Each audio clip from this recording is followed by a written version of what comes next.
डरावनी सच्ची घटना, नदी किनारे का खौफ। नमस्कार दोस्तों, स्वागत है आपका हमारे चैनल पर। आज मैं आपको सुनाने जा रहा हूं एक सच्ची और दिल दहला देने वाली घटना जो 2017 की है। यह कहानी है एक छोटे से गांव की, जहां एक शांत रात में कुछ ऐसा हुआ जिसे सुनकर आपके रोंगटे खड़े हो जाएंगे। तो बैठ जाइए आराम से और तैयार हो जाइए इस खौफनाक सफर पर जाने के लिए। यह घटना 2017 की है, जब हम 6 दोस्त रात में गांव की नदी में मछली पकड़ने गए थे।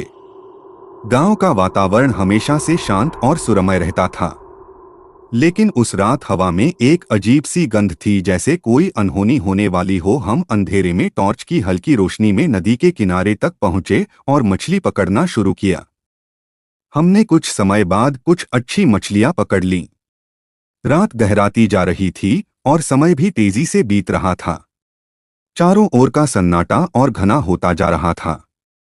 नदी के किनारे बैठकर हम मछली पकड़ रहे थे और बातें कर रहे थे, तभी अचानक हमें पीछे से कुछ अजीब अजीब आवाजें सुनाई देने लगीं। ये आवाजें किसी इंसान की नहीं बल्कि किसी अदृश्य ताकत की लग रही थीं। पहले हमने उसे नजरअंदाज किया, सोचा शायद जानवर होंगे, लेकिन फिर आवाजें और भी तेज और भयानक होती चली गईं। हमारी हिम्मत टूटने लगी थी, लेकिन हमने खुद को समझाया कि डरने की कोई बात नहीं है। तभी अचानक हमें एक बड़ी मछली दिखी। वह इतनी बड़ी थी कि हमने पहले कभी ऐसी मछली नहीं देखी थी। जब हम उसे पकड़ने की कोशिश करते तो वह गायब हो जाती, कभी पानी के अंदर तो कभी बाहर छलांग लगाती। ऐसा लग रहा था कि वह मछली हमें किसी अनदेखी दुनिया में खींचने की कोशिश कर रही है। हमारे चारों ओर का माहौल और भी भयानक हो गया। हवा अचानक ठंडी हो गई और हमारे शरीर कांपने लगे। तभी हमारे एक दोस्त ने देखा कि पानी के किनारे पर एक परछाई खड़ी है। उसने जैसे ही टॉर्च उस पर डाली, वह गायब हो गई। हम सबके चेहरे पर डर साफ दिख रहा था। हमने जल्दी से भगवान का नाम लिया और वहां से भागने का फैसला किया।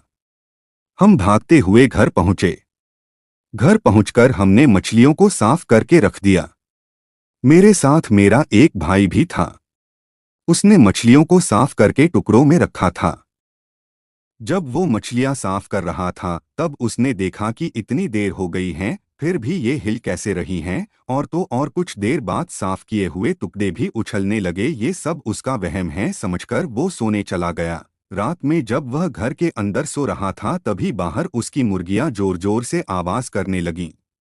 आवाजें इतनी भयानक थीं कि ऐसा लग रहा था कि मुर्गियां किसी अदृश्य ताकत से लड़ रही हों।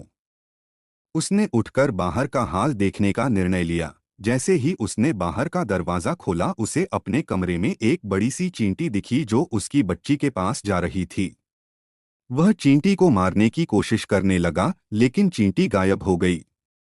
कमरे में हर कोने में काले धब्बे बन रहे थे, जैसे किसी ने दीवारों पर खून से लिख दिया हो। उसकी बेटी जाग गई और जोर जोर से रोने लगी। तभी उसके कमरे की खिड़की अपने आप खुलने लगी और ठंडी हवा के साथ किसी के चलने की आवाजें आने लगीं। उसने जल्दी से खिड़की बंद की और बेटी को गोद में उठाकर भगवान का नाम लेने लगा। उसके मन में एक अजीब सा डर बैठ गया था। सुबह जब उसने उठकर देखा तो उसकी सारी मुर्गियां मरी पड़ी थीं।